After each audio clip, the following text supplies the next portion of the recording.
So 10th class యొక్క 4వ పాఠము భారతదేశ శీతోష్ణ గురించి మరి రిమైనింగ్ పార్ట్ ఈ వీడియోలో మాట్లాడుకుంటాం. ఆల్రెడీ ఇంతకంటే ముందు వీడియోలో వాతావరణం అంటే ఏంటి, మరి శీతోష్ణ అంటే ఏంటి, దానిలో ఉన్నటువంటి క్లైమోగ్రాఫ్లు అంటే ఏంటి మరియు క్లైమటోగ్రాఫ్లు అంటే ఏంటి అనే అంశాల గురించి ఇంతకంత ముందు వీడియోలో మాట్లాడుకున్నాం. మరి శీతోష్ణ ప్రభావించే అంశాల గురించి ఈ వీడియోలో మాట్లాడుకుంటాం. శీతోష్ణ స్థితి ప్రభావించే అంశాలలో అక్షాంశాలు ప్రభావితం చేస్తాయి. తర్వాత భూమికి నీటి గల సంబంధం అనేది ప్రభావితం చేస్తాయి. ఒక ప్రదేశం యొక్క ఎత్తు అంటే భూమి నుంచి పైకి ఎత్తు, భూమి నుంచి పైకి వెళ్ళిన కొద్దీ అంటే ఎత్తు వెళ్ళిన కొద్దీ ఉష్ణోగ్రత తగ్గుతాయి. ప్రతి 1000 మీటర్లకు 6 డిగ్రీల సెంటీగ్రేడ్ ఉష్ణోగ్రత లేదా 6.4 డిగ్రీ సెంటీగ్రేడ్ ఉష్ణోగ్రత తగ్గుతుంది. కాబట్టి ప్రదేశం యొక్క ఎత్తు కూడా, ఉపరితల గాలి ప్రసరణ కూడా, సో ఇక్కడ ప్రసరణ అనే అంశాలు ఇవి సో శీతోష్ణ ప్రభావితం చేస్తూ ఉంటాయి. ఇందులో ఒక్కొక్క అంశం చూస్తాం. అక్షాంశం అంటే అక్షాంశాలు ఆధారంగా ఉష్ణోగ్రతలలో వ్యత్యాసాలు ఉంటాయి. అంటే శీతోష్ణలోని వ్యత్యాసాలు ఉంటాయి. శీతోష్ణ స్థితిలో ఉన్నటువంటి వ్యత్యాసాలు ఏమిటంటే భూమధ్య రేఖ వద్ద 0 డిగ్రీ భూమధ్య రేఖ వద్ద రేఖ వద్ద సో ఇక్కడ ఉష్ణోగ్రతలు ఎక్కువగా ఉంటాయి. మరియు ధృవాల వద్ద ఏంటండి, ధృవాల వద్ద ఇక్కడ ధృవాల వద్ద ఉష్ణోగ్రతలు ఏముంటాయి సార్ అంటే ఇక్కడ ఉష్ణోగ్రతలు సో తక్కువగా ఉంటాయి. ఇక్కడ తక్కువగా ఉంటాయి. ఇక్కడ ఉష్ణోగ్రతలు ఎలా ఉంటాయి, ఉష్ణోగ్రతలు సో ఎక్కువగా ఉంటాయి. ఉష్ణోగ్రతలు ఇక్కడ ఎక్కువగా ఉంటాయి. అంటే ధృవాలకు దీనికి ఉన్న డిఫరెన్స్. నెక్స్ట్ 23 డిగ్రీల ఉత్తర అక్షాంశము, 23 డిగ్రీల ఉత్తర అక్షాంశము. సో దీన్ని ఏమంటున్నాం మనము, ఏమంటున్నాం సార్ అంటే సో కర్కటక రేఖ అంటున్నాం. ఏమంటున్నాము, సో కర్కటక రేఖ. మరి కర్కటక రేఖ అనేది భారతదేశంలో మధ్య గుండా వెళ్తా ఉంది. మరి ఇక్కడ ఈ యొక్క విధానంలో ఉన్నటువంటి మరియు ఈ విధానంలో ఉన్నటువంటి నెక్స్ట్ 66 డిగ్రీల ఇక్కడ ఫ్రంట్ ఎండ్ ఆఫ్ ఇక్కడ మకర రేఖ ఉంది. సో ఇక్కడ మకర రేఖ ఉంది. సో అదేవిధంగా 62 డిగ్రీల అంటార్కిటిక రేఖ ఉంది. నెక్స్ట్ ఇక్కడ 62 డిగ్రీల సో ఇక్కడ ఆర్కిటిక్ వలయం ఉంది. సో ఈ ప్రాంతాలకి అంటే ఈ భూమధ్యరేఖ ప్రాంతానికి ఆర్కిటిక్ వలయానికి అంటే ఉష్ణోగ్రతలో వ్యత్యాసం ఉంది. కాబట్టి భూమధ్య రేఖ నుంచి ధృవాలకు వెళ్ళినప్పుడు ఉష్ణోగ్రత తగ్గుతాయి. మరియు ధృవాల నుంచి భూమధ్యరేఖ కష్టపడి ఉష్ణోగ్రతలు పెరుగుతాయి. సో ఇది అక్షాంశాన్ని బట్టి ఉష్ణోగ్రతల్లో వ్యత్యాసాలు ఉంటాయి. అక్షాంశాన్ని బట్టి ఉష్ణోగ్రత వ్యత్యాసాలు ఉంటాయి అనే అంశాన్ని ఇక్కడ మనము నేర్చుకోవచ్చు. కాబట్టి అదేవిధంగా సముద్ర ప్రాంతాలు మరియు అనేక అంశాలు కూడా ఇక్కడ ప్రభావితము చేస్తాం. నెక్స్ట్ భూమికి నీటి గల సంబంధం ఏంటి అంటే ఇక్కడ భూమికి నీటికి సంబంధం ఏంటి, సో జలభాగాలు నెమ్మదిగా వేడెక్కుతాయి. సూర్యరశ్మి వల్ల ఏంటంటే జలభాగాలు నెమ్మదిగా వేడెక్కుతాయి మరియు నెమ్మదిగా ఏమవుతాయి, నెమ్మదిగా చల్లబడతాయి. సో నెమ్మదిగా వేడెక్కుతాయి మరియు నెమ్మదిగా చల్లబడతాయి. ఏమి సార్ అంటే ఈ జలభాగాలు అనేది నెమ్మదిగా వేడెక్కుతాయి, నెమ్మదిగా చల్లబడతాయి. అదే భూమి అయితే భూమి తొందరగా వేడెక్కుతుంది, తొందరగా వేడవుతుంది అంటే తొందరగా వేడెక్కుతుంది, తొందరగా వేడెక్కి సో ఇక్కడ తొందరగా చల్లబడుతుంది. సో తొందరగా వేడి ఎక్కి మరియు తొందరగా చల్లబడేది భూమి. జలభాగాలు నెమ్మదిగా వేడెక్కుతాయి, నెమ్మదిగా చల్లబడతాయి. కాబట్టి ఈ యొక్క భూమికి నీటికి సంబంధంలో ఆ ప్రాంతంలో ఉన్నటువంటి శీతోష్ణ స్థితి అనేది ప్రభావితం చేస్తుంది. అంటే ఈ యొక్క జలభాగాలు నుంచి వచ్చేటువంటి గాలుల వల్ల సో అక్కడ ఆ వేడి పవనాలు వస్తాయంటే సో వేడి లేదా ఉష్ణ పవనాలు అంటాం. ఉష్ణ పవనాలు రావడానికి అవకాశం ఉంటుంది. అదేవిధంగా చల్లటి పవనాలు అంటే శీతల పవనాలు అంటాం. అంటే ఇక్కడ ఏం సరే అంటే సో శీతల పవనాలు నెక్స్ట్ ఏం సరే అంటే ఉష్ణ పవనాలు అంటే శీతల పవనాలు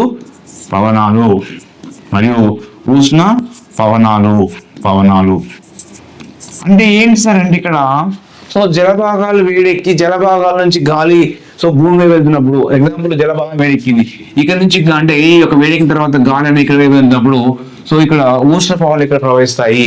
మరియు అంటే రాత్రి పూట మనకు ఇక్కడ ఉన్నటువంటి ఆ యొక్క అంటే ఆ ప్రాంతంలో ఉన్నటువంటి వేడిని బట్టి ఆ యొక్క గాలి ప్రసరణ జరుగుతుంది. ఆ గాలి ప్రసరణలో భాగంగా శీతల పవనాలు కానీ ఉష్ణ పవనాలు అనేది మార్పు చెందుతూ ఉంటాయి. మార్పు అనేది చెందుతూ ఉంటుంది. నెక్స్ట్, ప్రదేశం యొక్క ఎత్తు. సముద్ర మట్టము అంటే సముద్రం పైన సముద్ర మట్టం నుంచి ఎత్తుకెళ్ళిన కొద్దీ ఉష్ణోగ్రతలు ఏమవుతాయి? ఇక్కడ ఉష్ణోగ్రతలు అనేది తగ్గుతాయి. ఏమవుతాయి సార్?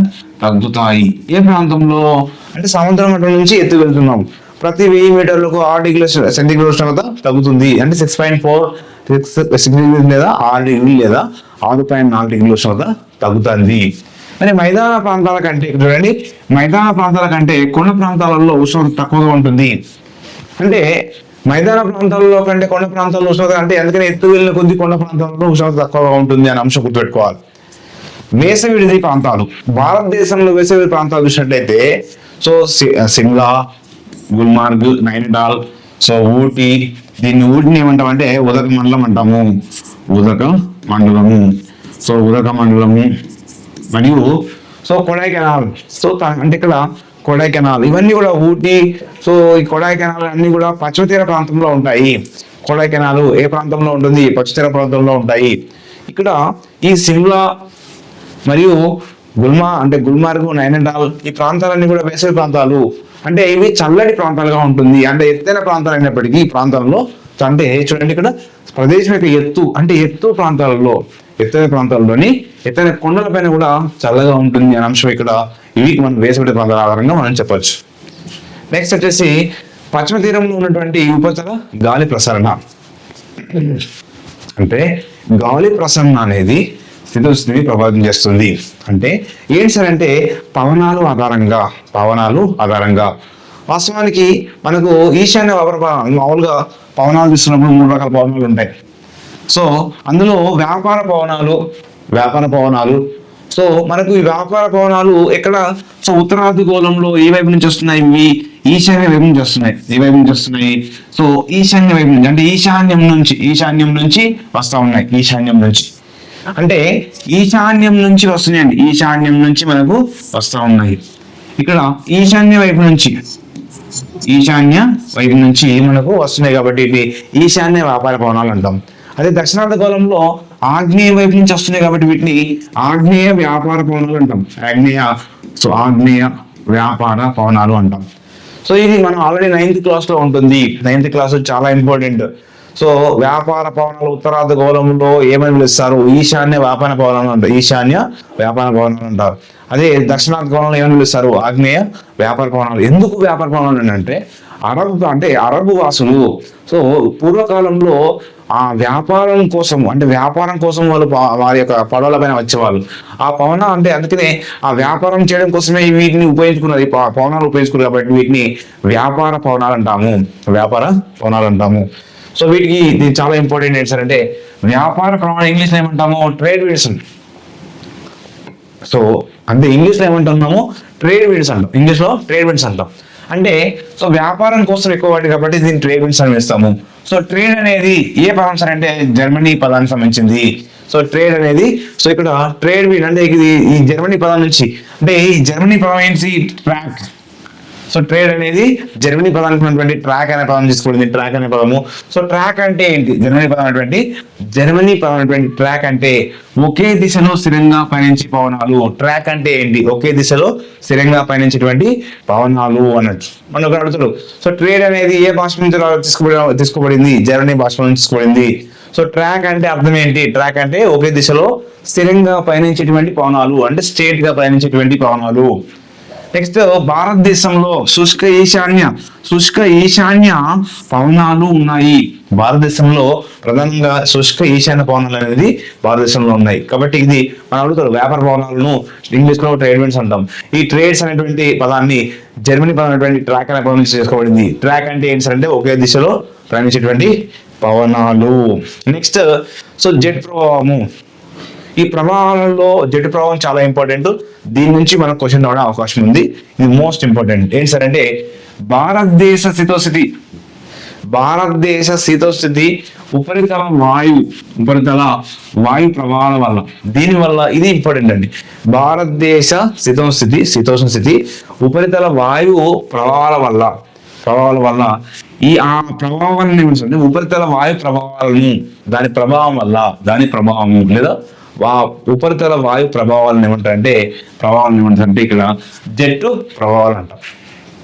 సింపుల్ గా భారతదేశ శీతోష్ణ ఉపరితల వాయు ప్రభావాలను ఏమంటారంటే జెట్టు ప్రభావాలు అంటాము. అంటే దాని ప్రభావం వల్ల ఏర్పడతాయి జెట్టు ప్రవాహాలు. ఇవి నేల నుంచి 8,000 మీటర్లు అంటారు. ఎందుకంటే నేల నుంచి 12,000 మీటర్ల ఎత్తులోని సన్నటి మేఘాలలో వేగంగా ప్రవహించే గాలులే జెట్ ప్రవాహాలు. చాలా ఇంపార్టెంట్.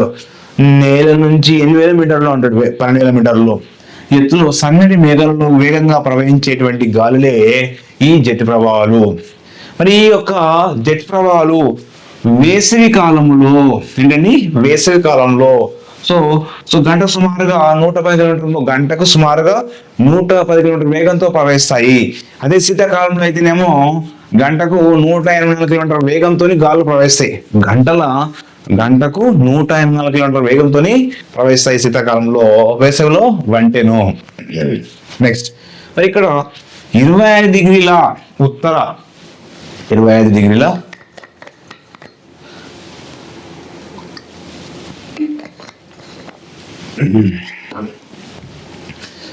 డిగ్రీల ఉత్తర అక్షాంశం వద్ద ఏమంటండి 25 డిగ్రీల ఉత్తర అక్షాంశం వద్ద తూర్పు జెట్ ప్రవాహం ఏర్పడుతుంది. తూర్పు జెట్ ప్రవాహము ఏ అక్షాంశం వద్ద ఏర్పడుతుంది? సో 25 డిగ్రీల ఉత్తర అక్షాంశం వద్ద తూర్పు జెట్ ప్రవాహం ఏర్పడుతుంది. తూర్పు జెట్ ప్రవాహం అనేది ఇక్కడ ఇది చాలా ఇంపార్టెంట్. నెక్స్ట్ వచ్చేసి భారతదేశంలో ఉన్నటువంటి కాలాలు. సో ఇక్కడ మనము ప్రధానంగా భారతదేశంలో ఉన్నటువంటి శీతాకాలంలో ఎలా ఉంటుంది సార్ అంటే, ముఖ్యంగా ఏ నెలలో అత్యంత చలి ఉంటుంది? జనవరి నెలలో అత్యంత చలి ఉంటుందండి. అత్యంత చలి ఉండేటువంటి అంటే నెల ఏం సరే అంటే జనవరి నెలలో అత్యంత చలి ఉంటుంది. మరి ఉత్తర భారతదేశంలో అత్యల్ప ఉష్ణోగ్రతలు ఉంటాయి. ఏ మంత్లో? మనకు జనవరిలో కానీ మనకు అంటే డిసెంబర్ జనవరి మంత్లోని ఫిబ్రవరి మంత్ వరకు కూడా సో అత్యల్ప ఉష్ణోగ్రతలు ఉంటాయి ఉత్తర భారతదేశంలో. ఇక్కడ మధ్యధారా సముద్రం నుంచి వీచే తుఫాను ఆ తుఫాను వాయుగుండాలను ఏమంటారు అంటాడు. మధ్యధారా సముద్రం నుంచి వీచే తుఫాను వాయుగుండాలను ఏమంటారు అంటే పశ్చిమ విక్షోభాలు అంటారు. ఇది చాలా ఇంపార్టెంట్ ఎక్స్పెక్టెడ్ క్వశ్చన్. ఇది పశ్చిమ విక్షోభాలను వేయడానికి పిలుస్తారు. అంటే మధ్యధరా సముద్రం నుంచి వీచే తుఫాను వాయుగుండాలను ఏమంటారంటే పశ్చిమ విక్షోభాలు అంటాము. నెక్స్ట్ ఉత్తరార్ధ భూగోళంలోని వ్యాపార పవనాలు మేఘాలలో ముఖ్యంగా ఇది ఇండియాలో ఉన్నాయన్నట్టు. ఉత్తరార్ధ భూగోళంలోని వ్యాపార పవనాలు ఏ దేశంలో ఉన్నాయి అంటాడు. సో ఇండియాలో మన భారతదేశంలోనే ఉన్నాయి. నెక్స్ట్ ఈశాన్య పవనాలు అంటే ఇక్కడ ముఖ్యంగా ఈ ఈశాన్య పవనాల ద్వారా ఎక్కువగా భారతదేశంలో మనకు ఈ వ్యాపార పవనాల భాగంగా వర్షం అనేది కురుస్తూ ఉంటుంది. సో ఎక్కువగా అయినప్పుడు మనకు భారతదేశంలో అంటే శీతాకాలంలో ఈశాన్య పవనాల ద్వారా ఎక్కువ వర్షం కురుస్తున్నట్టు. సో మనకి క్లారిటీ ఏం సరే అంటే శీతాకాలంలో ఈశాన్య అంటే మనకు ఇక్కడ శీతాకాలం అంటే ఏంటి? రబీ కాలం. శీతాకాలం అంటే ఇక్కడ మనకి ఏ కాలం ఉంటుంది అంటే పంటకాలం చూసినట్లయితే రబీ పంటకాలం ఉంటుంది. ఈ రబీ పంటకాలం అంటే ఇక్కడ పవనాలు ఏమొస్తాయి? ఈశాన్య. సో ఈశాన్య పవనాల వల్ల ఈ శీతాకాలంలో ఎక్కువ వర్షం అనేది అంటే ఈశాన్య పవనాల్లో ఎక్కువ వర్షం అనేది ఉంటుంది అనేది క్లారిటీ ఇక్కడ. నెక్స్ట్ వచ్చేసి సో మనకు ఉన్నటువంటి అంశాలలో భాగంగా వేసవి కాలంలో ఎలా ఉంటుంది? ఇప్పుడు శీతాకాలం చూస్తాం. వేసవి కాలంలో సో భారత మైదానంలోని అంటే ముఖ్యంగా మైదానంలో ఉత్తర భారతదేశంలోని గరిష్ట ఉష్ణోగ్రతలు ఎక్కువగా ఉంటాయి. గరిష్ట ఉష్ణోగ్రతలు సుమారు ఎంత ఉంటాయి? ఇక్కడ 37 డిగ్రీలు దాటాయండి. అంటే గరిష్ట ఉత్తర మైదానాల్లోని ఉత్తర భారతదేశంలో ఉన్నటువంటి గరిష్ట ఉష్ణోగ్రతలు 37 డిగ్రీలు దాటుతూ ఉంటాయి. ఏ కాలంలో? వేసవి కాలంలో. సో ముఖ్యంగా ఇండియాలో ఏ మంత్లో అంటే సుమారుగా ఏప్రిల్ మంత్లోనే అంటే సో ఇక్కడ ఏప్రిల్ మంత్లోని సో గరిష్ట ఉష్ణోగ్రతలు 37 కంటే అంతకంటే ఎక్కువ పెరుగుతూ ఉంటాయి. అదేవిధంగా ఇండియాలో పగటి ఉష్ణోగ్రతలు ఎంత ఉంటాయి అంటాడు. ఇండియాలో పగటి ఉష్ణోగ్రతలు ఉష్ణోగ్రతలు. సో 41 నుంచి 42 డిగ్రీల మధ్య ఉంటుందండి ఉష్ణోగ్రతలు. 41 డిగ్రీల నుంచి 42 డిగ్రీల మధ్య ఉంటుంది. కనిష్టంగా ఎంత తగ్గదు అంటాడు అంటే ఇండియాలో పగటి ఉష్ణోగ్రతలు 41 డిగ్రీల నుంచి 40 డిగ్రీల మధ్య ఉంటే ఎంతకు తగ్గదు అంటే కనిష్టంగా 20 డిగ్రీల కంటే తక్కువ ఉండదండి. 20 డిగ్రీల కంటే తక్కువ ఉండదు ఇక్కడ ఉష్ణోగ్రత అనేది, అంతకంటే తక్కువ ఉండదు. ఇది చాలా ఇంపార్టెంట్. సరే అంటే ఉత్తర భారతదేశంలో పొడిగా వేడిగా అంటే పొడిగా ఉండేటువంటి పొడిగా మరియు వేడి పవనాలను వేడి స్థానిక పవనాలు అంటారు. ఇలా పొడిగా వేడి స్థానిక పవనాలను ఏమంటారు అంటారు. పొడిగా ఉండి వేడిగా ఉండేటువంటి స్థానిక పవనాలు ఏమంటారు అంటే లూ పవనాలు అంటాం. ఏమంటారండి? లూ పవనాలు. సో లూ పవనాలు భారతదేశంలో ఏ ప్రాంతంలో ఉంటాయంటే ఉత్తర భారతదేశంలో ఈ పవనాలు ఇస్తాయి. వీటిని వేడి స్థానిక పవనాలు అంటాం లేదా ఉష్ణ పవనాలు అంటాం. వేడి అన్నా ఉష్ణ అన్నా ఒకటి కాబట్టి ఉష్ణ స్థానిక పవనాలు లూ పవనాలు అంటాము. మరి వేసవి కాలంలోని దక్షిణ భారతదేశంలో ముఖ్యంగా దక్షిణ భారతదేశంలో వేసవిలో తొలకరి జల్లులు ఈ తొలకరి జల్లుల వల్ల ఏ పంట అభివృద్ధి చేస్తారంటే ఇక్కడ మామిడి తోటలు. ఏంటండి? మామిడి తోటలు. సో అవి సరిగ్గా అంటే పుష్పాలు సరిగ్గా పోవడానికి మరియు మంచిగా మామిడి తోటలని సరిగ్గా అంటే ఎక్కువగా అభివృద్ధి కావడానికి కోసము ఈ యొక్క తొలకరి జల్లులు పనిచేస్తూ ఉంటాయి. అదేవిధంగా అంటే అందుకనే ఇక్కడ ఏమంటారంటే తెలంగాణ ఆంధ్రప్రదేశ్ రాష్ట్రంలో మామిడి జల్లులు అంటాం, మ్యాంగో షవర్స్ అంటాం. ఏమంటాము? మ్యాంగో షవర్స్ అంటాం. ఎందుకంటే ఈ వేసవి కాలంలో అంటే కురిసేటువంటి తొలకరి జల్లులను మామిడి జల్లులు లేదా ఇవి ముఖ్యంగా మామిడి తోటలకు ఎక్కువ ఉపయోగపడుతుంది కాబట్టి వీటిని మ్యాంగో షవర్స్ అని అదే తెలంగాణ ఏపీలో మామిడి జల్లులు అని పిలుస్తూ ఉంటాం. మామిడి జల్లులు. మరి ఋతుపవనాల ప్రవేశం ఏంటి? సో ముఖ్యంగా ఈ ఋతుపవనాలు అనేది భారతదేశంలో ఏ టైంలో అవుతాయి, ప్రధానంగా ఏ పవనాలు అనే అంశాల గురించి మాట్లాడదాం.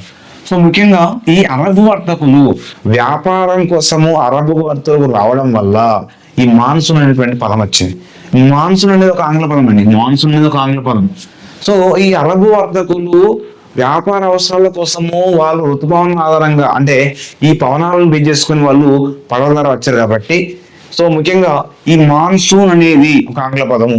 ఈ మాన్సూన్ అనేటువంటిది మౌసం అనే అరబిక్ పదం నుంచి వచ్చిందండి. చాలా ఇంపార్టెంట్. మౌసం అనేటువంటి అరబిక్ పదం నుంచి వచ్చింది. మాన్సూన్ అనేది ఆంగ్ల పదం. మాన్సూన్ అనేది ఋతుపవనము. ఇక్కడ మాన్సూన్ అనేటువంటి ఆంగ్ల పదము, అరబిక్ పదం అనేటువంటి మౌసం అనేటువంటి అరబిక్ పదం నుంచి ఉన్నది. మౌసం అనేటువంటి అరబిక్ పదం నుంచి ఈ మాన్సూన్ వచ్చింది. మౌసం నుంచి మాన్సూన్ వచ్చింది. మాన్సూన్ ఆంగ్ల పదం, ఇది మౌసం అనేది అరబిక్ పదం. సో మౌసం అంటే ఏంటి? ఋతువు. అరబిక్ లో మౌసం అంటే ఏంటి?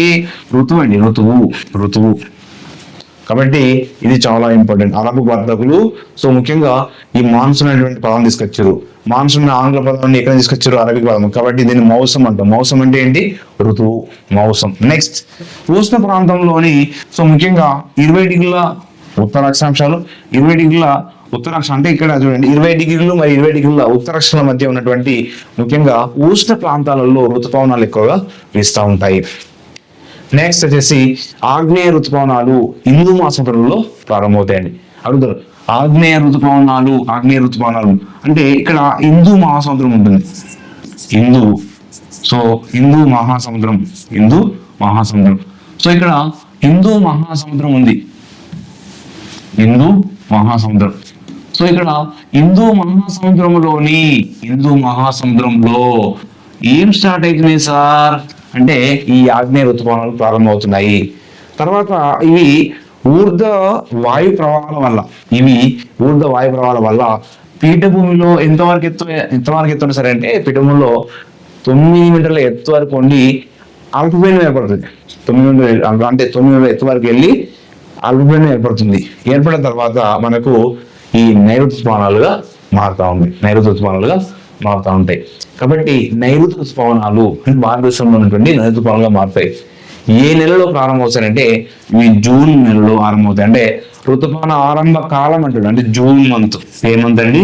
జూన్ ఏమంటారంటే ఋతుపవన ఆరంభ కాలము, ఆరంభ నెల జూను. నైరుతి ఋతుపవనాలు భారతదేశంలో ఏ కాలంలో వస్తాయంటే జూన్ నుంచి సెప్టెంబర్ వరకు అండి. జూన్ నుంచి సెప్టెంబర్ వరకు ఈ నైరుతి ఋతుపవన కాలం. అంటే ఖరీఫ్ కాలంలో మనకు ఉండేటువంటి ఋతుపవనాలు, ఖరీఫ్ కాలంలో వచ్చేటువంటి ఋతుపవనాలు ఏంటి? నైరుతి ఋతుపవనాలు. సో నైరుతి ఋతుపవనాలు జూన్ నుంచి సెప్టెంబర్ వరకు మధ్య కాలంలో ఈ ఋతుపవనాలు వీస్తాయి. సో భారతదేశంలో ఎక్కువ వర్షాలు వచ్చేటువంటి ఋతుపవనాలు, భారతదేశంలో ఎక్కువ ఋతుపవనాలు వచ్చి అంటే ఎక్కువ వర్షాలు రావడానికి కారణమైనటువంటి ఋతుపవనాలు ఏంటంటే నైరుతి ఋతుపవనాలు. ఇవి ఖరీఫ్ పంటకాలం అంటే ఖరీఫ్ పంట కాలంలో ఎక్కువ ఉపయోగపడుతూ ఉంటాయి. మరి ఇండియాలో ఈ నైరుతి పవనాలు ముఖ్యంగా రెండు భాగాలు విడిపోతాయి. ఒకటి అరేబియా సముద్రం వైపు, ఇంకొకటి బంగాళాఖాతం వైపు. ఇది మనకు యాజ్ పర్ టెక్స్ట్ బుక్ పక్కన నేర్చుకోవాలి కాబట్టి. సో ఇండియాలో నైరుతి ఋతుపవనాలు రెండు భాగాలు విడిపోతాయండి. ఒకటి అరేబియా సముద్రం వైపు, ఒకటి ఇంకోటి బంగాళాఖాతం వైపు. అంటే అరేబియా సముద్రం వైపు ఉన్నటువంటిది ఏదైతే ఉందో ఇది భారతదేశంలో సుమారుగా ఆల్మోస్ట్ ఉత్తర భారతదేశము మరియు దక్షిణ భారతదేశం అన్ని ప్రాంతాలను కవర్ చేసేది ఈ అరబీ సముద్రం నుంచి వెళ్ళేటువంటి పవనాలు. ఈ బంగాళాఖాతం వెళ్ళేటువంటి పవనాలన్నీ కూడా సో బెంగాల్ తీరం అంటే పశ్చిమ బెంగాల్లో ఉన్నటువంటి బెంగాల్ తీరము షిల్లాంగ్ పీఠభూమి వైపు ప్రవహిస్తుంది. ఈ బంగాళాఖాతం వెళ్ళేటువంటి నైరుతి ఋతుపవనాలు. మరియు ఈ యొక్క ఋతుపవన ఆరంభ కాలం ఎలా అంటే జూను. నెక్స్ట్ నైరుతి పవనాల యొక్క మనము భారతదేశంలో ఎక్కువ వర్షం కురిసేటువంటి పవనాలు నైరుతి పవనాలు. సో పశ్చిమ కనుమలలోని ఎక్కువ వర్షం కురుస్తుంది. అంటే పశ్చిమ కనుమలలో ఎక్కువ కొండలు ఉంటాయి. ఆ కొండలలో కూడా ఈ వర్షం అనేది ఎక్కువ కురవడానికి అవకాశం ఉంటుంది. నెక్స్ట్ తమిళనాడులోని అంటే నైరుతి ఋతుపవనాల వల్ల సో ఇక్కడ బంగాళా తీర ప్రాంతానికి మరియు సమాంతర వ్యవస్థ ఉండడం వల్ల ఇక్కడ కొన్ని ప్రాంతాలు వర్షఛాయ ప్రాంతము అంటే వర్షం తక్కువగా ఉండే ప్రాంతాన్ని వర్షఛాయ ప్రాంతం అంటాము. కోరమండల ప్రాంతంలోని అంటే తమిళనాడులోని కోరమండల ప్రాంతంలోని వర్షం తక్కువగా ఉంటుంది. ఏ ఋతుపవన కాలంలో? నైరుతి ఋతుపవన కాలంలో కోరమండల తీర ప్రాంతంలో వర్షం తక్కువగా ఉంటుంది. నెక్స్ట్ వచ్చేసి సో ఇక్కడ వాస్తవానికి ఈ నైరుతి ఋతుపవన కాలాన్ని ఏమంటారంటే పురోగామి అంటాం. ఏమంటాము? పురోగామి.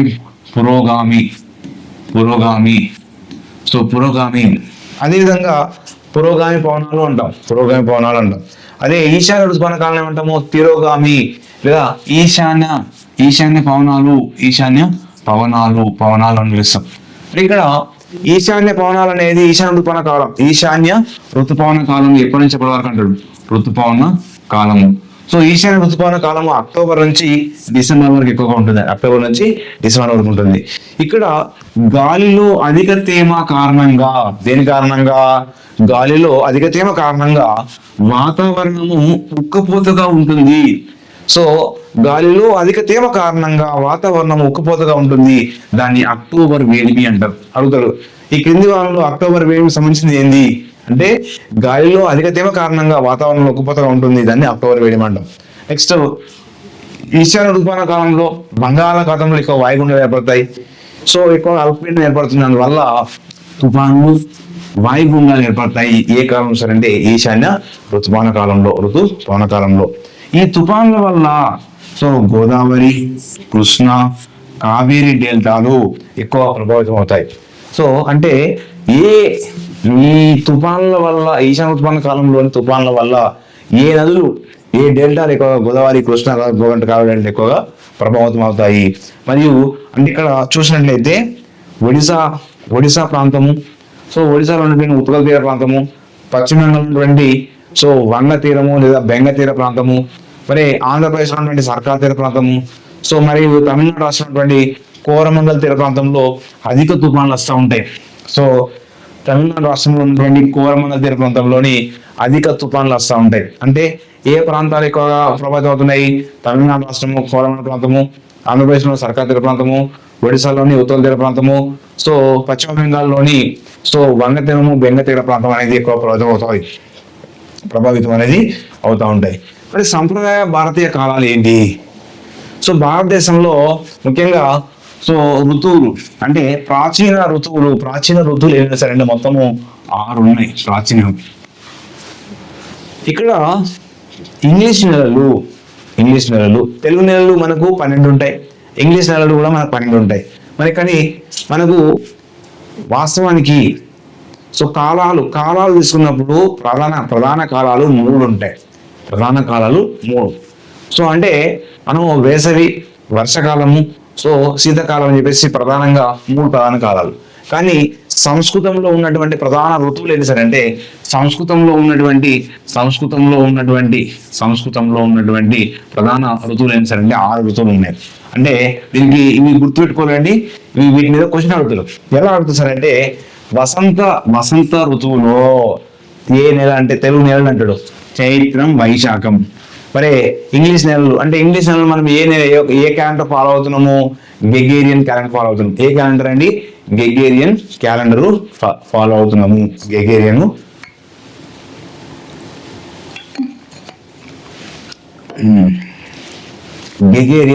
క్యాలెండర్ ను ఫాలో అవుతున్నాము. అంటే ఇక్కడ వసంత ఋతువు దీనికి ఇవన్నీ ఋతువులు వరుస గుర్తుపెట్టుకుందాం. వాగి వశ ఏసి అని గుర్తుపెట్టుకోండి. వాగి వశ ఏసి అనేటువంటి కోడ్. అంటే వసంత ఋతువు, గ్రీష్మ ఋతువు, వర్ష ఋతువు, శరత్ ఋతువు, హేమంత, శిశిరం. వసంత, గ్రీష్మ, వర్ష, శరత్, హేమంత, నెక్స్ట్ శిశిరం. మొత్తము 6 ఋతువులు. సో తెలుగు నెలలు చైత్రం, వైశాఖం, జ్యేష్టం, ఆషాఢం, శ్రావణం, భద్రపదం, ఆశ్వయుజం, కార్తీకం, మార్గశిరం, పుష్పం, మగం, పాల్గొనం.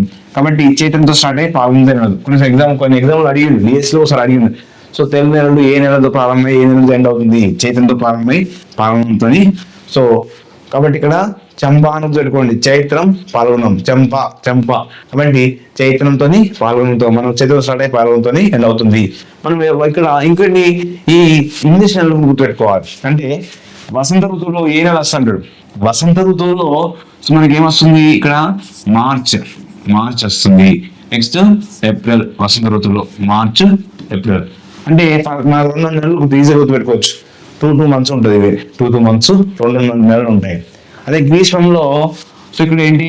So April, next May, next June. అదేవిధంగా గ్రీష్మ. నెక్స్ట్ వర్ష ఋతువులో so July, August. Next so వర్ష ఋతువు. నెక్స్ట్ శరత్ ఋతువులో సెప్టెంబరు, అక్టోబరు. నెక్స్ట్ మనకు వసంతం వచ్చేస్తుంది. గ్రీష్మంలో మే, జూన్. వర్ష ఋతువు జూలై, ఆగస్ట్. శరత్ సెప్టెంబరు, అక్టోబరు. నెక్స్ట్ హేమంతం నవంబర్, డిసెంబరు. సో నెక్స్ట్ హేమంత ఋతువు అంటాం. శిశిర ఋతువులో సో ఇక్కడ జనవరి నుంచి అంటే జనవరి. నెక్స్ట్ ఫిబ్రవరి వరకు ఉంటుంది. అంటే సో మనకు ఈ యొక్క సంస్కృత ఋతువులను బేస్ చేసుకొని తెలుగు నెలలు మరియు ఇంగ్లీష్ నెలలు. సో ఇక్కడ ఎట్లా అంటే సో వసంత ఋతువు కాలంలో ఉన్నటువంటి నెలలు ఏ నెలలు ఉంటాయి? ఇక్కడ ఏ నెలలు ఉంటాయి సార్ అంటే మార్చ్, ఏప్రిల్. అదేవిధంగా శరత్ కాలంలో ఉండేటువంటి నెలలు సెప్టెంబర్ నుంచి అక్టోబరు. లేదా వర్ష ఋతువులో ఉండేటువంటి తెలుగు నెలలు అంటాడు. వర్ష ఋతు కాలంలో శ్రావణం, భద్రపదం ఉంటుంది. అదేవిధంగా శిశిర ఋతు కాలంలో ఉండేటువంటి తెలుగు నెలలు అంటాడు మగం, పాల్గొనం. లేదా గ్రీష్మ ఋతు కాలములో ఉండేటువంటి తెలుగు నెలలు జ్యేష్టం, ఆషాఢం. అదేవిధంగా ఇంగ్లీష్ అనుకోండి మే, జూన్ అట్లా గుర్తుపెట్టుకోవాలి. నెక్స్ట్ వచ్చేసి అంటే భూగోళం వేడెక్కడం. ముఖ్యంగా భూగోళం వేడెక్కడానికి ప్రధాన కారణం ఏంటంటే అడవులు అనేది తగ్గిపోవడము. సో మనము వివిధ రకాల వాహనాలు వాడడము, పారిశ్రామిక విప్లవాల వల్ల పరిశ్రమలు ఎక్కువగా స్థాపించడము.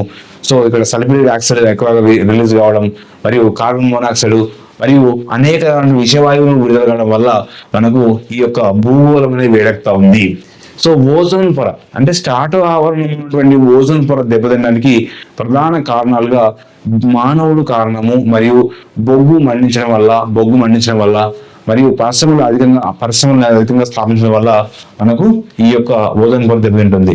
సో ఇక్కడ హరిత గృహ ప్రభావము అంటే ఈ హరిత గృహ ప్రభావం అంటే ఏంటి సార్ అంటే వాస్తవానికి భూమి పైన స్టార్ట్ ఆవరణంలో ఒక అంటే ఎలా సార్ అంటే ఒక పొరవలే, ఒక చిక్కటి పొరవలే మనకు ఈ ఓజోన్ పొర అనేది రక్షిస్తుంది. సో ఈ ఓజోన్ పొర ఒకవేళ అది రంధ్రాలు పడ్డట్లయితే సో ఇక్కడ ఏమంటారు ఆమ్ల వర్షాలు అంటే ఇక్కడ వర్షాలు కురిసేయడానికి అవకాశం ఉంటుంది. ఏ వర్షాలు కురిసాలంటే మనకు ఈ విధంగా మనకు ఈ ఓజోన్ పొర దెబ్బతిన్నప్పుడు మన ఒకవేళ వర్షం కురిసినట్లయితే ఇక్కడ మన అంటే చర్మం కూడా రంధ్రాలు పడతాయి. మరియు అనేకమైనటువంటి చర్మ సమస్యలు రావడానికి అవకాశం ఉంటుంది. ఏది ఓజోన్ పొర దెబ్బతిన్నప్పుడు. ఇక్కడ ఈ ఓజోన్ పొర దెబ్బతినడానికి ప్రధాన కారణాలు ఏంటి, మరియు భూమి వేడడానికి ప్రధాన కారణాలు ఏంటి సార్ అంటే పారిశ్రామిక విప్లవం, రసాయనిక సంబంధమైనటువంటి పరిశ్రమలు, మరియు ఈ మానవ చర్యలు అంటే అభివృద్ధి కోసము అభివృద్ధి చెందిన దేశాలు అన్ని కూడా ఎక్కువగా ఈ పరిశ్రమలు వాడడం వల్ల కూడా ఈ రకమైనటువంటి ఈ అర్ధగృహ ప్రభావానికి ప్రభావం చేస్తూ ఉంది. నెక్స్ట్, మానవ కారణంగా భూమి వేడెక్కుతా ఉంది. సో మానవ కారణంగా భూమి వేడెక్కడాన్ని AGW అంటారు. ఏమంటారండి? AGW అంటారు. సో మానవుని కారణంగా, సో AGW అంటే ఏంటి సార్ అంటే సో ఆంథ్రోపోజెనిక్ గ్లోబల్ వార్మింగ్ అంటాం. ఆంథ్రోపోజెనిక్ గ్లోబల్ వార్మింగ్ అని అంటాము.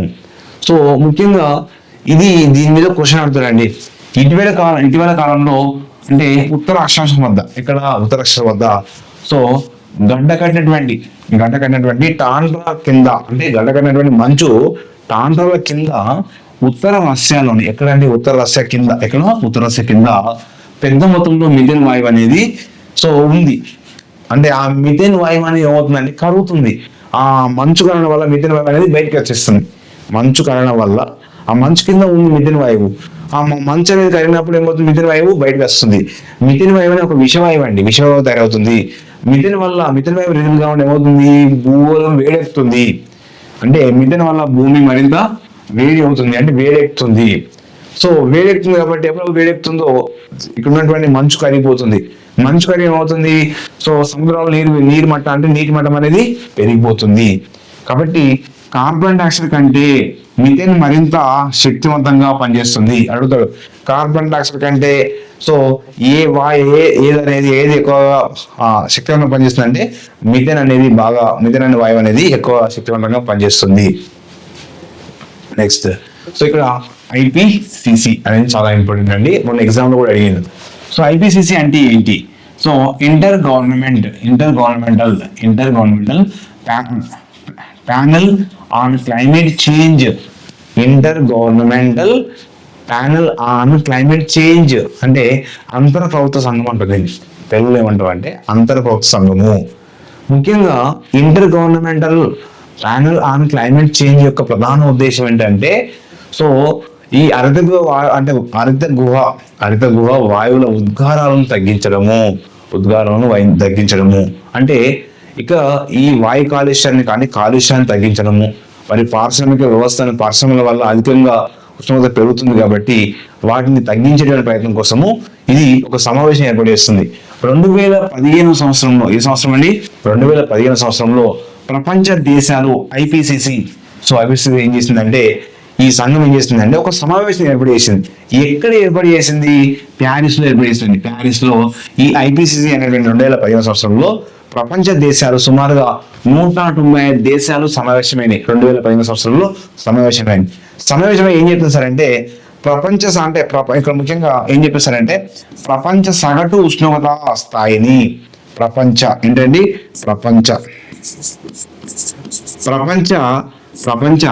సగటు ఉష్ణోగ్రత స్థాయిని ఎన్ని డిగ్రీలు తగ్గించాలంటే 2 డిగ్రీల సెల్సియస్ ఉష్ణోగ్రత తగ్గించి పారిశ్రామికరణ పూర్వ స్థాయికి తగ్గించాలి అని చెప్పేసి 195 దేశాలు సంతకాలు చేసినాయి. ఎందుకోసం చేసినాయి? ప్రపంచ సగటు ఉష్ణోగ్రత స్థాయిని ఎంత తగ్గించాలి? 2 డిగ్రీల కంటే తగ్గించి పారిశ్రామికరణ స్థాయిని పూర్వ స్థాయికి తగ్గించి అని ఎన్ని దేశాలు చేసినాయి అమలు అంటే ఎన్ని దేశాలు సంతకాలు చేసినాయి? ఇక్కడ 195 దేశాలు సంతకాలు చేసినాయి. కాబట్టి ఈ IPCC ఏం జరిగింది అంటే ఇక్కడ హరితగృహ వాయువుల ఉద్గారాలను తగ్గించడము. అంటే ఈ హరితగృహ వాయువులు రిలీజ్ కావడం వల్ల అంటే సల్ఫ్యూరిక్ యాసిడ్ కానీ, తర్వాత కార్బన్ మోనాక్సైడ్ కానీ, మరియు ఇతర రకమైనటువంటి బొగ్గుల్స్ వాయువులు సంబంధించిన అన్ని రకాల వాయువులు విడుదల కావడం వల్ల ఏమవుతుందంటే ఇక్కడ ఈ ఓజోన్ పొర దెబ్బతింటుంది. అదేవిధంగా ఈ భూమి వేడెక్కుతుంది. భూమి వేడెక్కడం వల్ల ఏమవుతుంది?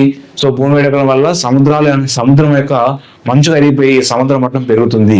సముద్ర మట్టం పెరగడం వల్ల అక్కడ ఉన్నటువంటి దీవులు కానీ సముద్ర ప్రాంతాలన్నీ కూడా మునిగిపోయే అవకాశం ఉంటుంది. కాబట్టి దీనికోసం IPCC వాళ్ళు ఏం చేశారంటే సో ఒక సమావేశాన్ని నిర్ణయించారు. నెక్స్ట్, అభివృద్ధి చెందిన దేశాల మధ్య సో కొన్ని ఆంక్షలు విధించింది. అంటే ఈ చెందిన దేశాలలో కూడా పారిశ్రామిక తగ్గించాలి, మరి చెందిన దేశాల్లో కూడా ఎక్కువగా ఈ పరిశ్రమలు వాడడం వల్ల, పరిశ్రమలు సాధించడం వల్ల ఎక్కువ ఉద్గారాలు బయటకు వస్తున్నాయి కాబట్టి, వాయువులు వస్తున్నాయి కాబట్టి దానివల్ల దెబ్బతినే అవకాశం ఉన్న అంశాన్ని ఈ యొక్క మీటింగ్ లో చెప్పడం జరిగింది. మరియు వాతావరణంలో ఉన్నటువంటి అరుదుగో వాయువులను పెంచే ముఖ్యంగా బొగ్గు వినియోగం వల్ల, అంటే ఇక్కడ ఏం చెప్పాయి, సో అభివృద్ధి చెందిన దేశాలు ఏమన్నాయంటే, అభివృద్ధి చెందిన దేశాలు ఏమన్నాయంటే వాతావరణంలో అరుదుగో వాయువులను పెంచే బొగ్గు వినియోగము, బొగ్గు వినియోగము మరియు ఇతర కార్యకలాపాలను తగ్గించాలని చెప్పినాయి. ఎవరు చెప్పారు? అభివృద్ధి చెందిన దేశాలను, చెందుతున్న దేశాలు చెప్పినాయి. చెందుతున్న దేశాలు అంటే అభివృద్ధి చెందుతున్న దేశాలకు,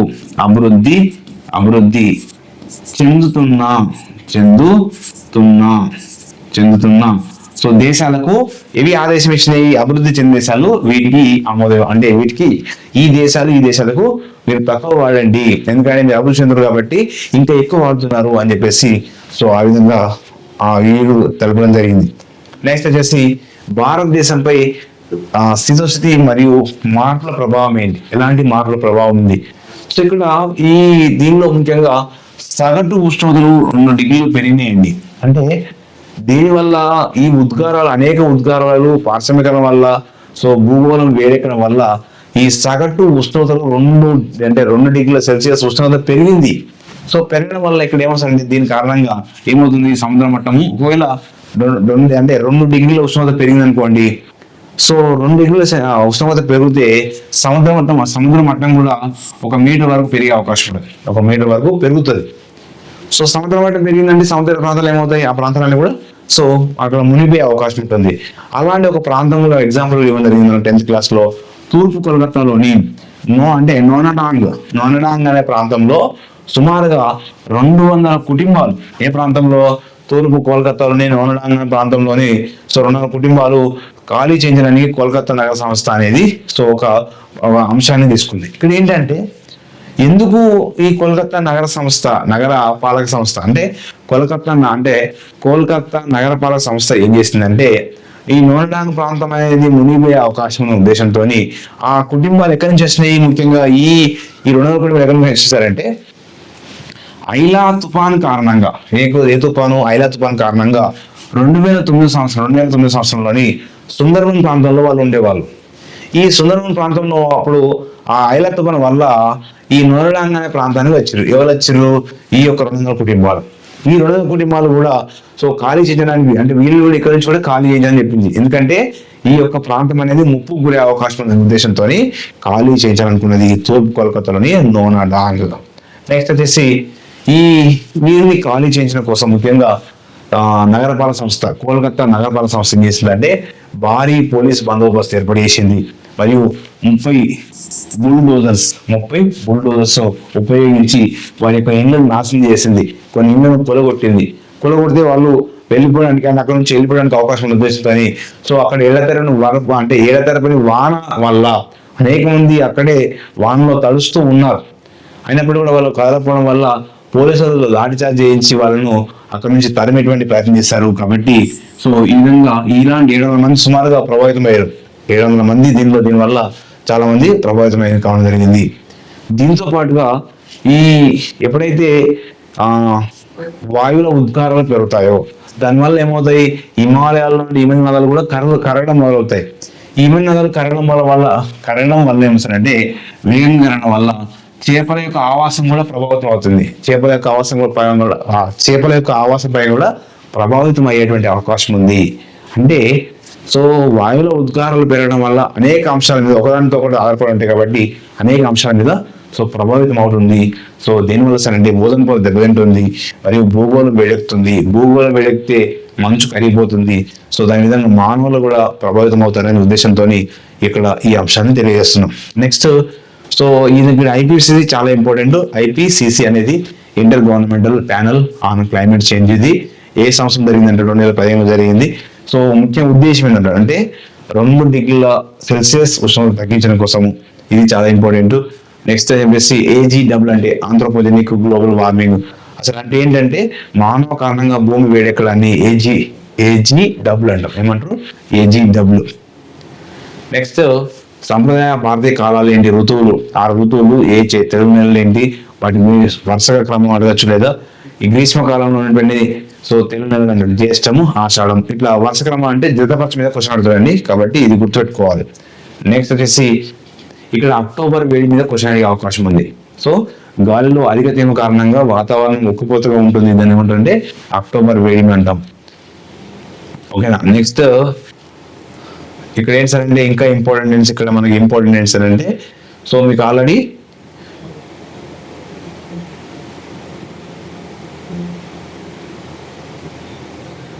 రైట్, మనకు ఈ పాఠంలో ఉన్నటువంటి మొదటి అంశం ఏంటి, ఏంటి సార్ అంటే వాతావరణం వెదర్ అంటున్నాము. వాతావరణం అంటే ఏంటి, ఒక ప్రాంతంలో ఒక నిర్దిష్ట కాలానికి సూర్యరశ్మి, ఉష్ణోగ్రత, వాతావరణ పీడనము మరియు పవనాలు, ఆర్ద్రత, మేఘాలు, అవపాతము ఇవన్నిటిని కలిపితేనే ఇవన్నీ కలిపితేనే వాతావరణం అంటాం. ఏమంటామండి, ఒక ప్రాంతంలో ఒక నిర్దిష్ట కాలానికి చెందినటువంటి అంటే సూర్యరశ్మి, ఉష్ణోగ్రత, వాతావరణ పీడనము, పవనాలు, ఆర్ద్రత, మేఘాలు, అవపాతం ఇవన్నీ కలిపితేనే వాతావరణము అంటాము. వాతావరణం అనేది స్వల్పకాలం సంబంధించింది. అంటే ఒక రోజులో వాతావరణం అనేది మారేటువంటి అవకాశం ఉంటుంది. కాబట్టి గరిష్ట కనిష్ట ఉష్ణోగ్రత మారే అవకాశం ఉంటుంది. కాబట్టి దీన్ని వాతావరణం అంటాము. శీతోస్థితి అంటే ఏంటి సార్ అంటే సాధారణంగా ఒక విశాలమైన ప్రాంతంలోని 30 సంవత్సరాల కంటే లేదా అంతకంటే ఎక్కువ సంవత్సరాలు ఒకే మాదిరి, చూడండి ఏమన్నాడు, ఒకే మాదిరి కనిపించే వాతావరణ పరిస్థితులను, ఒకే మాదిరి కనిపించేటువంటి వాతావరణ పరిస్థితులను ఏమిటంటే శీతోస్థితి అంటాము. ఇది దీర్ఘకాలానికి సంబంధించినది. క్లైమోగ్రాఫుల మీద ఎగ్జామ్ లో క్వశ్చన్ అడిగే అవకాశం ఉంటుంది. క్లైమోగ్రాఫులు అంటే ఏంటి, ఒక ప్రదేశం యొక్క వాతావరణ శీతోస్థితి అంశాలను క్రమం తెలియజేసేవి. ఏం తెలియజేస్తాయి, ఒక ప్రదేశం యొక్క వాతావరణ మరియు శీతోస్థితి యొక్క అంశాల యొక్క క్రమాన్ని తెలియజేస్తాయి. ఇది ఇంకేందుకు వస్తారంటే ఒక ప్రదేశం యొక్క నెలవారీ సగటు అత్యధిక ఉష్ణోగ్రతలు, అత్యల్ప ఉష్ణోగ్రతలు మరియు వర్షపాతాలను చూపించేటువంటి గ్రాఫులే క్లైమోగ్రాఫులు. క్లైమోగ్రాఫ్ అంటే ఏమన్నాడు, ఒక ప్రదేశం యొక్క నెలవారీ సగటు అత్యధిక మరియు అత్యల్ప ఉష్ణోగ్రతలు మరియు వర్షపాతాలను చూపించేటువంటి గ్రాఫులని క్లైమోగ్రాఫులు లేదా క్లైమటోగ్రాఫ్లు అంటాం. Okay, thank you to all.